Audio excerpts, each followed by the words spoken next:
Whoa! Landscape photography can have many challenges, but you might not think of biting insects as being one of them. But trust me, they are. Another challenge with landscape photography can be light, or lack thereof. But sometimes a scene can be far better portrayed if there isn't any light. Bad weather can create mood and atmosphere. Rain, fog and mist can help clean up and soften a scene, removing unwanted elements and distractions, which can lead to more emphasis being placed on your subject. But those insects, damn them all. So it's the middle of July, and when I first arrived in the Highlands of Scotland about 2-3 days ago, I was so surprised at the lack of midges. You know, you hear all about these notorious Scottish midge and how this area is unbearable in the height of summer. And I found that not to be true. But that is because it hasn't rained for about 6 to 8 weeks. Today, it has not stopped raining all day, apart from now. And the midges are out in force. And even though I'm completely covered in midge repellent, I am still getting bitten and eaten alive. And if you've never been to the UK, or you've never been to Scotland and never experienced the midgie, they are awful, awful little things. They are the size of a grain of sand and they gnaw through your skin, and there's nothing you can do about it. So I'm doing the same hike that me and Simon did yesterday. When we did the hike, it was part of a recce, and we were eyeing up possible locations and areas to photograph. But we didn't really do any photography because we just wanted to walk the trail and see what we could see. One thing I noticed on the way up was this beautiful tree. You know, any photographer that walks past that tree must want to photograph it. And it's about 40 minutes from the start of the trail, so that's where I'm heading now, towards this tree. Yesterday, it was obviously I spotted the tree and it was gorgeous, but conditions weren't great. Whereas now, it seems that the rain has stopped and there's lots of low hanging, claggy mist sticking to the hills. And I'm taking a bit of a gamble here, but I'm hoping that that tree is high up enough to be in amongst all of that mist and cloud. And if it is, we're going to get a superbly atmospheric shot. I'm quite excited. But yeah, the mist actually does look like it's starting to lift. Couldn't see that peak before. That peak there, yeah, I couldn't see that 15 minutes ago. So, slightly concerned. But you've got to be in it to win it, and if it doesn't work out this time, then I'll get it next time.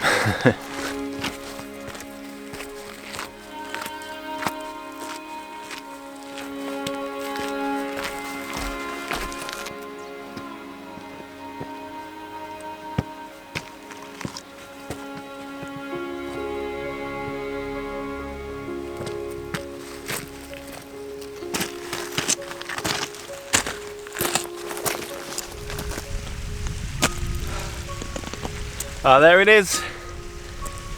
That's what I've come up here for. It caught my eye yesterday. There has to be a shot here. But before we even attempt that, oh, gotta keep those midges at bay. Alright, let's go and set up.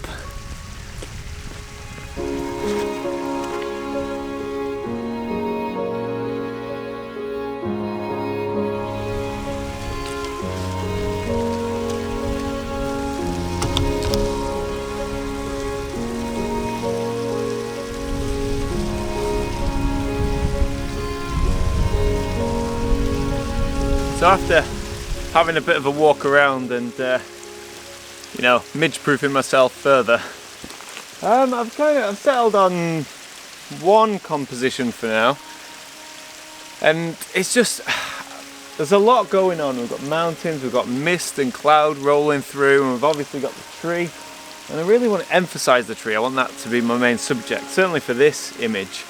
So I'm just doing a simple, straightforward, square crop of the tree. Trying my best to not have too many distractions. and I think that's what I'm going to do for my first image. The reason I'm saying first image is we've got, you know, hours of light, maybe at least 2 hours of daylight left, and I don't think conditions are really going to change. Like, I don't think we're going to get any light. You know, the most change I think we'll get is perhaps some change in the cloud, and maybe the mist will roll through, although it does seem to be stopping as soon as it gets to the lock. You can see the mist just there. Doesn't seem to want to come any further this way. But yeah, so it's beautiful, it really is. My tripod is in a very precarious position here, so I'm going to have to be careful that I don't fall and make sure that the camera doesn't fall as well. Whoa! See what I mean about it being precarious? Right, so it looks like the mist is actually rolling through now, contrary to what I just said about it sort of stopping at the lock. But it's only a small amount, but it's a good, you know, it's enough to make a difference and change the mood and the feel and the atmosphere within the image.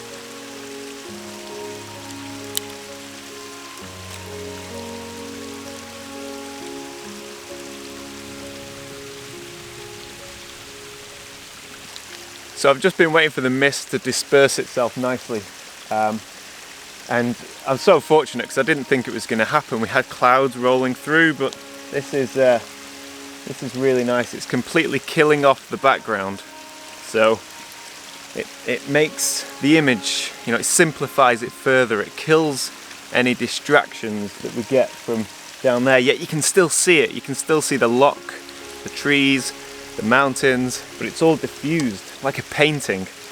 So these rainy, claggy conditions, they're just perfect. They truly are. So I'll just grab this image now. I've got my tree framed up.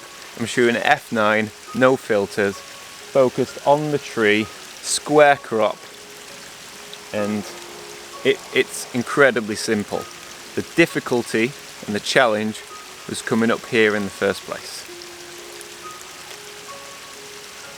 It's absolutely gorgeous. It truly is.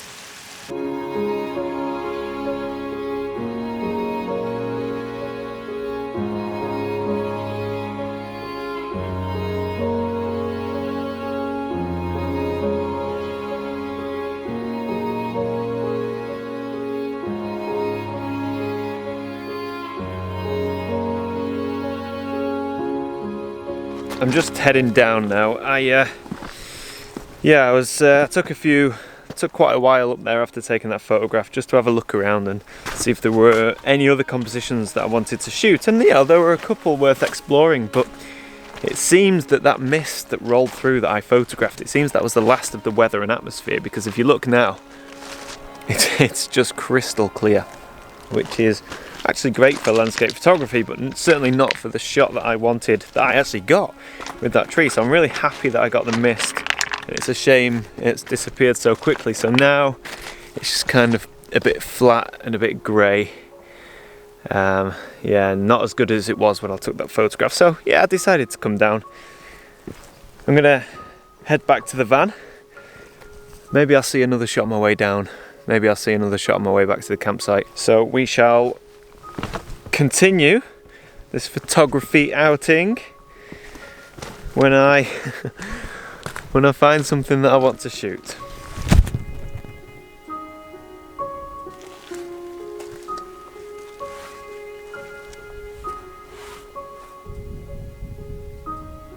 So unfortunately I didn't get another image after that tree. That was the last photograph of the day.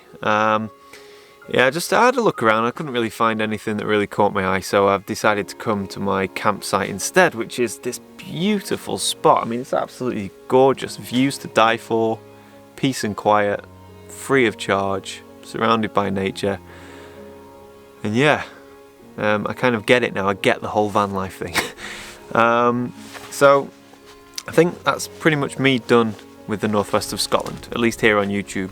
I have a film crew coming out to make a documentary about me tomorrow, which I'm kind of excited about, but also kind of nervous and a bit apprehensive, because I always film myself and I'm out there alone and there's no pressure because, well, by myself. So if it doesn't go well, I just leave the camera in my bag, you know. I don't have to record anything, but with a crew there, I'm slightly nervous and feeling the pressure. So that's going to be really interesting. They're a website called Collaborate, and it's like a serious photographers website. They're working with a lot of big name photographers, making documentaries about each and every one. They're working with Michael Kenner, which he's awesome. I wish I could have got to meet him actually, but anyway, it looks super interesting, so I will stick a link below. But yeah, they wanted to meet me and film me and everything and just do what I do. So I said, well, I'll do what I'll do, but I'm doing it at 3:30 in the morning. So they're coming here to this spot tomorrow morning to meet me, and we're going to go out and we're going to do sunrise shoot, and then we're going to do a full interview and talk about prints. It's going to result in an hour-long documentary available on their website at some point. I don't know when. So yeah, that's it. That's my time here done. It's been a blast. I've enjoyed it. It's been super hard work. And hopefully me and Simon will be back here in 2019. So do keep an eye out for that. So thank you so much for watching. I'm sorry this is a short video, but yeah. Until next time, bye for now.